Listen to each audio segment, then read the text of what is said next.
Magandang buhay sa lahat. Ako po si Aisa M. Paulo at halina samahan niyo ako sa isang araw ng pagkatuto. Tatalakayin natin ngayong araw ang kaantasan ng pang-uri. Ngunit, bago ang lahat, hayaan ninyo akong basahin sa inyo ang magiging layunin ng ating pagtuklas.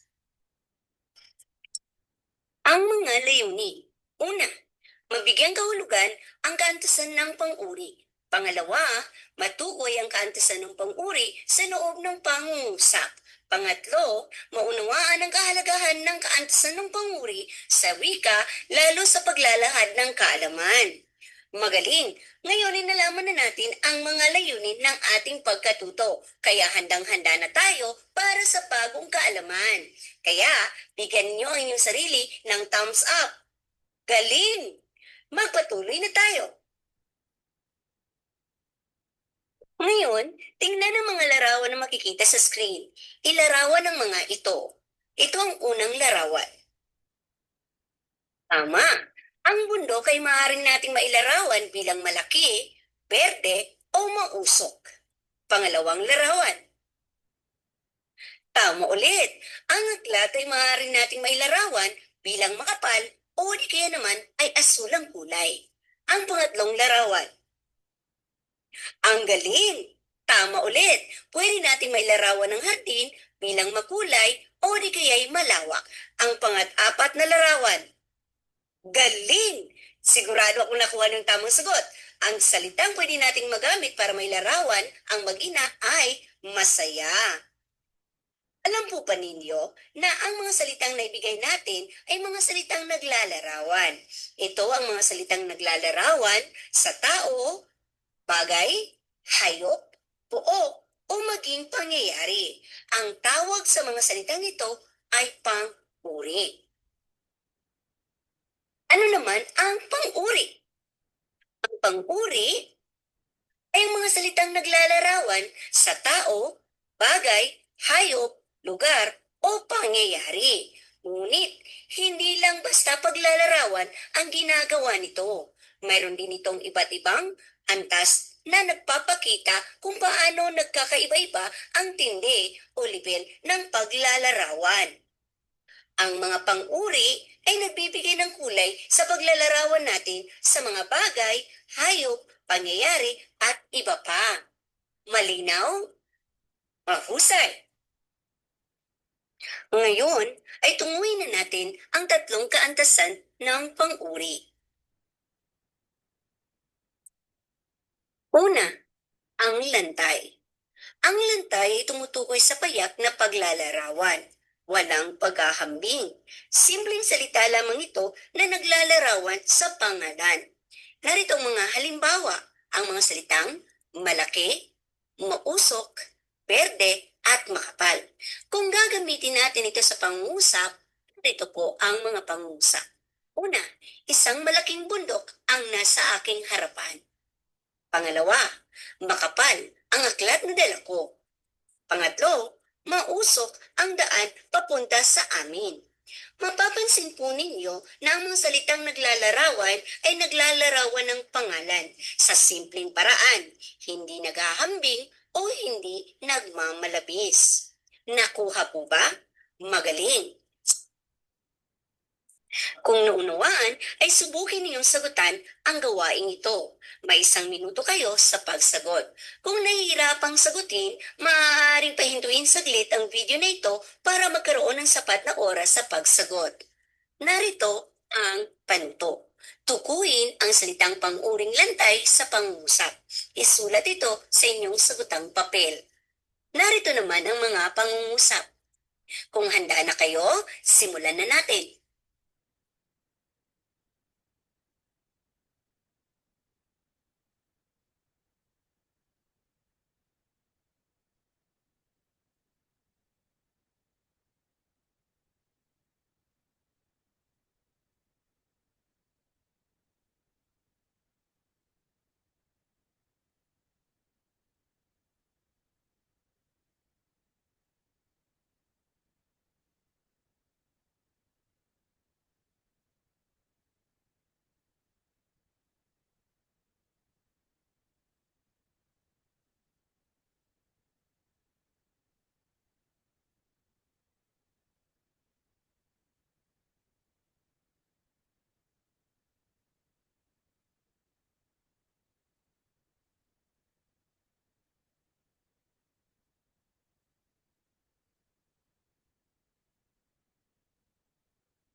Tapos na ba? Mahusay. Ngayon, iwasto na natin ang inyong mga sagot. Narito ang mga tamang sagot. Yan. Una, marami naglalarawan sa pera. Ang masasarap ay naglalarawan sa pagkain.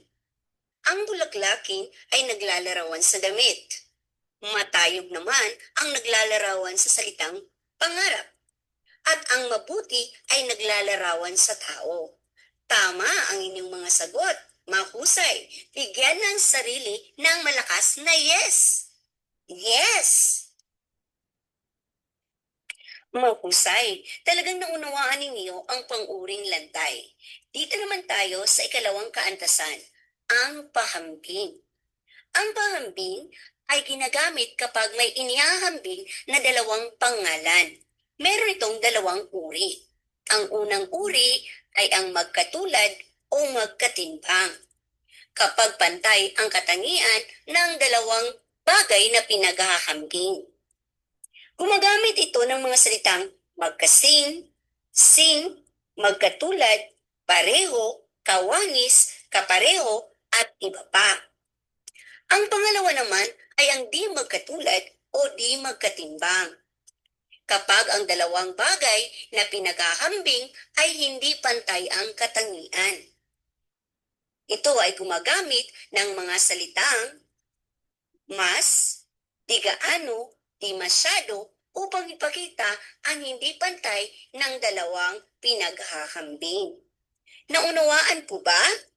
Ngayon, bigyan ako ng thumbs up kung nakuha ang pagkakaiba ng dalawang uri ng pahambing.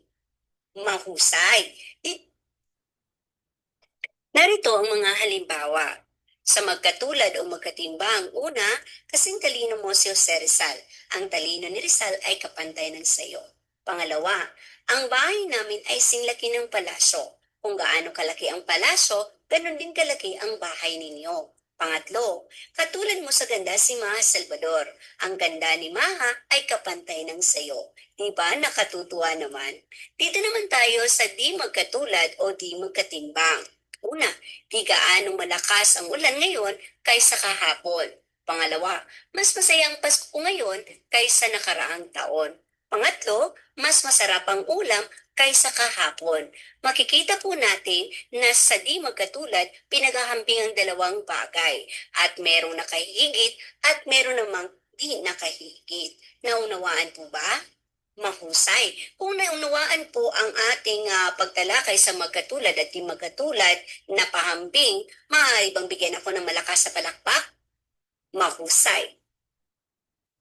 Ngayon, subukin natin ulit ang inyong pag-unawa. Sagutan ang sumusunod na gawain. May 1 minuto kayo sa pagsagot. Kung nahihirapan ulit sagutin, maaaring pahinduin saglit ang video na ito para magkaroon ng sapat na oras sa pagsagot. Narito ang panuto. Tukuyin kung pang-uring magkatulad o di magkatulad ang ginamit sa mga sumusunod na pangungusap.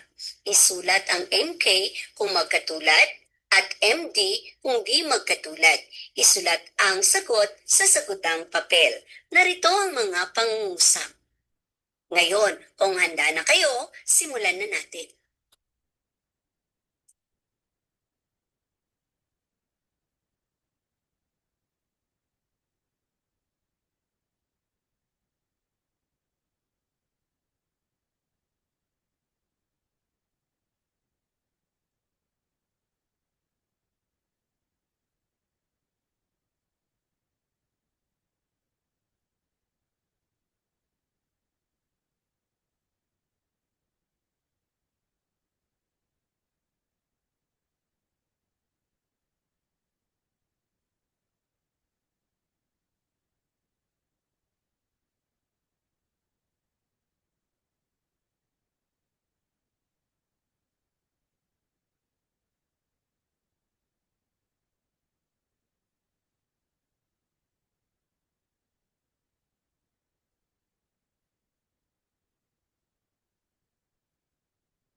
Tapos na ba? Mahusay.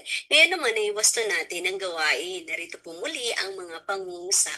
Unang pangungusap, mas mapera ang aking ina kaysa inyong nanay. Ang paggamit natin ng salitang mas ay nagpapakita po na hindi pantay na pagkakambing ng dalawang bagay. Kaya ang tamang sagot, di magkatulad. Tama. Pangalawa, magkakasing talino lamang kami magkakabarkada. Ang paggamit natin ng salitang magkakasing talino ay nagpapakita ng pantay na katangian ng mga bagay na pinagkakambing. Kaya ang tamang sagot, magkatulad, mahusay. Pangatlo, parehong masaya ang Pasko noon at ngayong taon. Ang paggamit natin ng salitang pareho ay nagpapakita ng pantay na katangian ng dalawang bagay na pinaghahambing. Kaya ang tamang sagot, magkatulad. Tama. Pang-apat, di gaanong masarap ang luto ni Lola kaysa luto ni Mama. Ang paggamit natin ng di gaano ay nagpapakita ng di pantay na katangian ng dalawang bagay na pinag-ahambing. Kaya ano ang tamang sagot? Di magkatulad. Tama. Panglima, singganda ko ang bulaklak. Ang paggamit natin ng salitang singganda ay nagpapakita ng pantay na katangian ng dalawang bagay na pinag-ahambing. Kaya ang tamang sagot?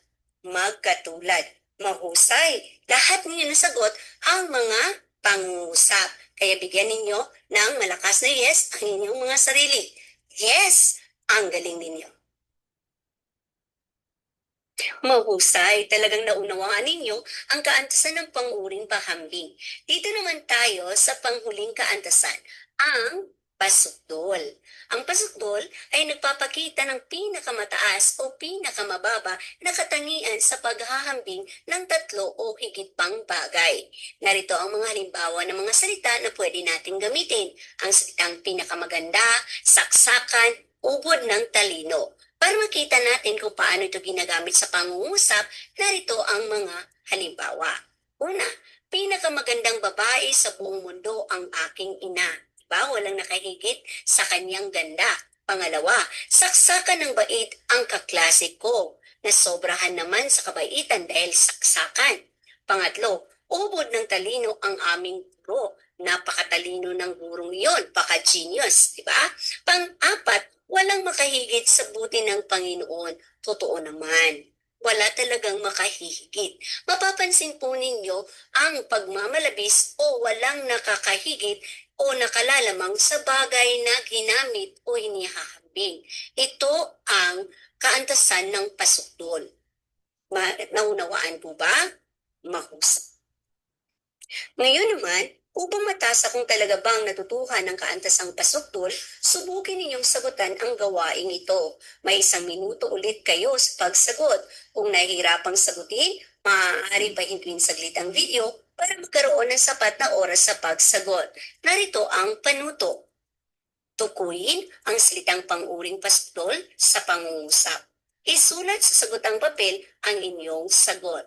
Narito ang mga pangungusap. Ayan, kung handa na kayo, simulan na natin.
Mahusay. Natapos ang gawain sa tatlong oras na nilaan. Ngayon naman ay iwason natin ang gawain. Narito muli ang mga pangungusap. Ngayon po mapapansin po ninyo, may mga salitang nakasalungguhit sa loob ng pangungusap. Ang mga salita pong ito ay mga naglalarawan ng panguring pasukdol. Una, saksakan ng maldita ang kapatid ko. Upang ilarawan po ang suktulan ng pagiging maldita ng kapatid ko, ginamit ang salitang saksakan. Ito pong salitang saksakan ay masasabi nating panguring pasuktol. Pangalawa, nagbabaha ng pagkain sa pista. Ang salitang nagbabaha ay naglalarawan din po ng sobrang rami ng pagkain sa pista. Kaya ito ay naglalarawan ng panguring pasuktol. Pangatlo, sobrang saya ng aking araw.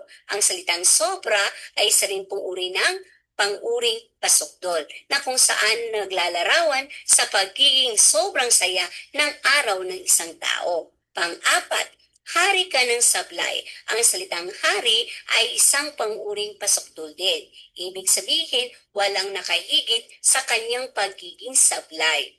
Panglima, pinakamayamang pamilya sa Pilipinas ang pamilya Tan. Ang paggamit ng salitang pinakamayaman ay naglalarawan din po ng panguring pasukdol. Ang mga salita pong ito ay masasabi nating nagpapakita ng paglalarawan ng pagmamalabis o walang nakahigit sa kanila o sa mga bagay na ito. Ito ay mga halimbawa ng kaantasan ng panguring pasukdol. Naging tama ba kayo? Mahusay kung gano'n. Ngayon, dahil naunawaan ng mahusay ang kaantasan ng pang-uri, ay magsasagawa tayo ng pagtataya. May 3 minuto kayo sa pagsagot. Kung nahihirapang sumagot, maaaring pahinduin saglit ang video para magkaroon ng sapat na oras sa pagsagot. Narito po ang panuto.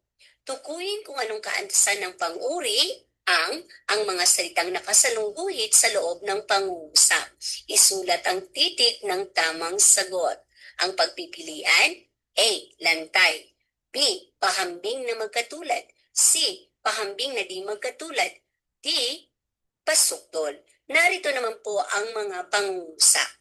Kung handa na po kayo, simulan na natin ang pasulit.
Tapos na ba? Mahusay. Ngayon ay iwasto na natin ang pagtataya. Muli balikan natin ang panuto. Tukuyin kung ano ang kaantasan ng pang-uri, ang mga salitang nakasalunguhit sa loob ng pangungusap. Isulat ang titik ng tamang sagot. Narito ang mga pangungusap. Tingnan natin kung kayo ba ay naging tama sa inyong kasagutan. Unang pangungusap. Sintayog ng gusaling iyon ang pagtingin ko sa iyo. Ang salitang sintayog ay naghahambing ng dalawang bagay na magkatulad. Kaya ang tamang sagot, tama. Ito ay pahambing na magkatulad. Pangalawa, mabango ang bulaklak na bigay ni ate. Ang salitang mabango ay naglalarawan sa salitang bulaklak. Hindi ito inihambing, hindi rin ito nagmamalabis, kaya ang tamang sagot, tama. Letter A, lantay. Pangatlo, ikaw ang prinsesa ng katamaran. Ang salitang prinsesa ng katamaran ay nagpapakita ng sobrang katamaran ng isang tao. Kapag ito ay nagmamalabis o labis ang pagpapakita ng katangian, anong sagot? Tama. Ito ay pang-uri pasukdol. Pang-apat, masaganang bagong taon sa inyong lahat. Ang salitang masagana ay naglalarawan sa salitang bagong taon. Hindi ito inihambing, hindi rin ito nagmamalabis, kaya ang tamang sagot, tama. Ito ay lantay. Pang-lima, mas maganda si Maha kaysa kay Joyce. Ang paggamit natin ng salitang mas maganda ay naghahambing ng dalawang bagay, ngunit hindi pantay ang katangian. Alam niyo na ang sagot? Tama. Ito ay pahambing na di magkatulad. Pang-anim, lubhang delikado ang dinaanan naming lugar. Ang salitang lubhang delikado ay sobra, labis kumbaga. Ito ay naglalarawan ng pang-uring tama, pasukdol. Pangpito, di gaanong mabango ang pabangong nabili ko sa TikTok. Ang salitang di gaanong mabango ay naglalarawan ng paghahambing ng dalawang bagay na hindi magkapantay. Kaya ibig sabihin, ang tamang sagot, tama, pahambing na di magkatulad. Pangwalo, masayang ibon ang umuuni sa sanga ng puno. Ang salitang masaya ay naglalarawan sa ibon. Ito ay hindi hinihambing, hindi rin ito nagmamalabis, kaya ang salitang ito ay lantay. Tama. Pansam, magkasing tangkad lang tayo. Ang salitang magkasing tangkad ay paghahambing ng dalawang bagay na may pantay na katangian. Alam niyo ng sagot. Ito ay pahambing na magkatulad. Dito na tayo sa panguling pangungusap. Ikaw ang pinakamaswerte sa lahat ng parapol ng paaralan. Ang salita po na pinakamaswerte sa lahat ay nagpapakita ng pinakamalabis o siya lang ang pinakaswerte.